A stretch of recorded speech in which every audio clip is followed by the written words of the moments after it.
Episode 19, Fed Up with Antoine and Ghostbusted.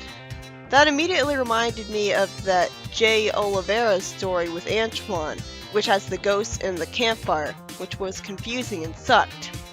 This will probably be better than that because it's a TV show and so everything's in motion. Antoine, in a windy Robotropolis, struggles against the wind. He smacks a gargoyle pedestal with a boulder, lashing out in anger, making me imagine if he was evil. After he lies to Swapbots that he's Robotnik's friend, Sonic saves him and asks where Chuck's message is. Antoine says he doesn't need his help and has everything under control. Sonic says, well, if you're so cool, you should have no problem getting back to Knothole alone. If only he was killed from this. Instead, Sonic runs off just as a joke before coming back immediately. And there's a sweet moment where Antoine goes into his arms and kisses his cheeks a lot, calling him his favorite hedgehog. Antoine puts his hand on Bunny's shoulder, walking with her, and he wants to learn martial arts. Why can't Antoine just not talk? His words are so irritating. After he somehow screwed up attacking a Robotnik dummy because it gets knocked into Sonic's house, Sonic throws it at him, saying he'll crown him if he doesn't do this somewhere else. Antoine acts arrogant and then jumps on a tree branch sticking out of the ground, and that flings him into Sonic's house. Why was that even in the ground? Shouldn't it be in a tree? Sonic says he's really starting to tick him off, and sadly we don't actually see Sonic punch him, defeating the purpose. Then Antoine is surrounded by bikers out of nowhere. How are there still bikers in a world where everyone in Robotropolis is roboticized by Eggman? Is there another knothole that they live in, that they hide from Eggman in? They say boo and startle him into jumping at superhuman height to hit his head on a tree branch. He could be more useful if he used that all the time. The bikers mock him some more and decide to mess with him by sarcastically bowing to him and calling him a king. I guess it's good writing that Antoine gets one episode to himself. He is the main character after all, but I'd rather he got killed off or roboticized in this show. After we see that the heroes don't know where Antoine is, the bikers say with a smirk that they're totally willing to do whatever he says as he sits on a throne. One of the bikers actually goes as far as to smell his foot and faints. Other bikers agree to bring him some food and tea. Why would they go so far in this just to mess with him? Sonic insults Antoine, who wants him to bow down to him. See, Antoine really would work better as a villain like Snively in the show because he's certainly fitting into the role better. He tells the bikers to put Sonic in the dungeon, and Sonic runs around to break free. Then Dulcie flies in with Sally and Bunny to confront Antoine. Antoine calls the heroes peasants, kisses Sally's arm, so at least she's the exception, and Sally says he has no business being king, without outright spelling out to him why, that he's an idiot. Antoine says that he'll resign from the Freedom Fighters, finally. Bunny acts surprised and disappointed. Well, she is a ditz. Why are they acting like this is a bad thing? Why aren't they rejoicing? This is totally unrealistic of them. It's like the show is completely unaware of how useless he is, because he never gets any comeuppance or lack of respect from anyone but Sonic. Sally's stupid enough to say Antoine has his good points. All she can say is that he has good hair. And Sonic says, yeah, right. I guess in this continuity he burned off his hair and made him wear a wig too. I would have liked to see that for SatAm Antoine. Nicole tells Sally about the nasty hyena biker gang who always eat their king. So why didn't they just try to eat Antoine immediately?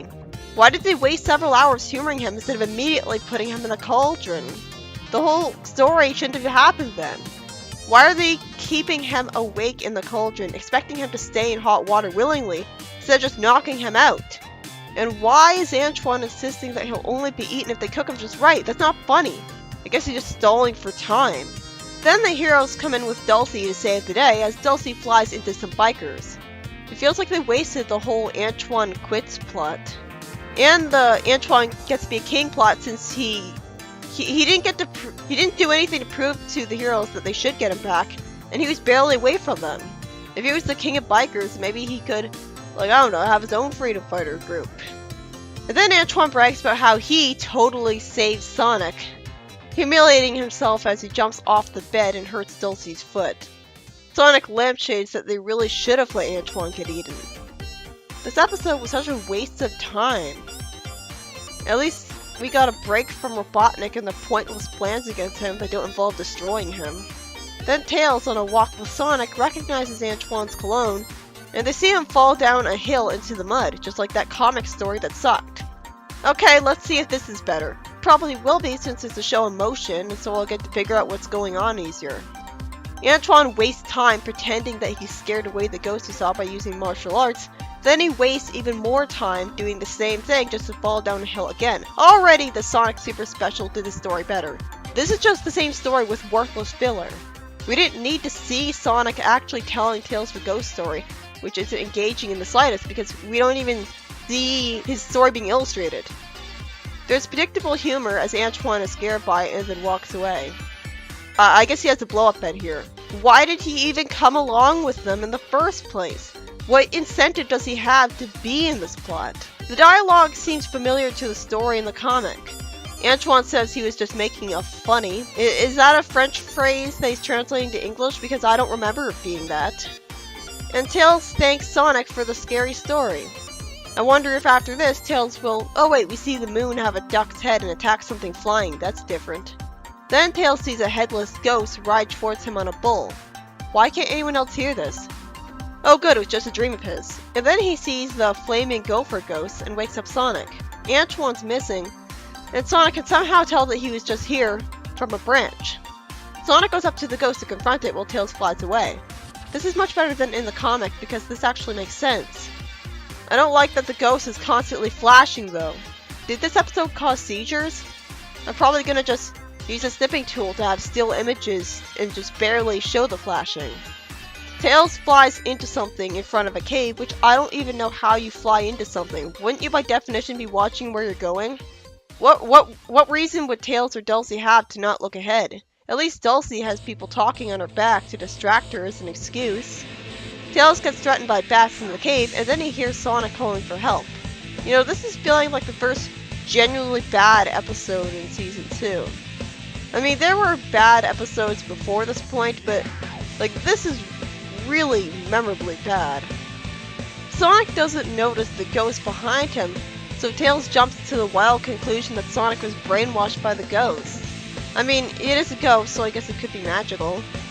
Then the moon threatens Tails with a duck face, making me wonder if this is really all part of a dream as well, like I assumed earlier. The ghost approaches Tails, and it turns out that it's Antoine who's the ghost. Sonic says that Antoine took a walk into some foxfire plants. He takes away the plants surrounding him, and his glove starts to glow. That makes a lot more sense than whatever was happening in the comic. We then cut to the next morning, where Sonic responsibly tells Tails to bury his campfire. There's some filler where Antoine falls over with a heavy backpack on him, and Tails shows Sonic the medallion, and they hear a ghost wailing, which scares him into running away. Okay, it speaks to the quality of the show that this is the first episode that really legitimately sucked. Like, there were filler episodes, especially in Season 1, but still. I thought the first episode of the episode, Fed Up with Antoine, was going to be about Antoine getting kicked out of the Freedom Fighters finally, which would have made actual sense compared to this biker gang out of nowhere revealing that they make people their kings just to take forever to eat them. They're such idiots because you'd think they'd wait until Antoine was asleep and kill him when his guard is down. Or since they can clearly take him, they shouldn't have even waited that long. The whole reason the episode lasted that long was because the bikers were being complete idiots. You'd think they have a lot of experience at this point. It annoyed me that Bunny and the other heroes acted like Antoine quitting was a bad thing. Why would they ever think that at this point? I did like that Antoine quit because he was having his ego stroked as a king though. It really goes to show you that he would have been a better character as a villain like Snively in the show considering how unlikable and useless he is. But no, that would be unique, so we can't have that. When the episode started and Sonic left Antoine with Metropolis, I saw what the episode could have been, but instead he comes back for him right away when the whole point was to teach him a lesson. And he didn't learn that lesson, clearly. At least Antoine jumping to his arms and kissing his cheeks was sweet, as was Sonic not dropping him rudely. And the second story, well, I already saw it in a Sonic Super Special story by Jane Oliveras, and it sucked here too. At least it actually explained properly why Sonic calmed down Tails so easily. It wasn't a ghost, it was Antoine with some glowing foxfire plants. But the problem is, well, one, he's hard to look at because he's constantly flashing. I hope this episode was pulled because that might have caused some seizures. And two, there's no reason why Antoine is in this predicament. Why did he ever leave his bed? Did he do this just to pull a prank and get back on the heroes? That would have been excellent for his character, putting him in an antagonistic role that's self-aware that he's too unlikable to work, being portrayed as a good guy, so of course not. This story was just Jay's story, but with more worthless filler thanks to Antoine. Although there is one great thing about it, the proper explanation for the ghost that reminded me of Antoine.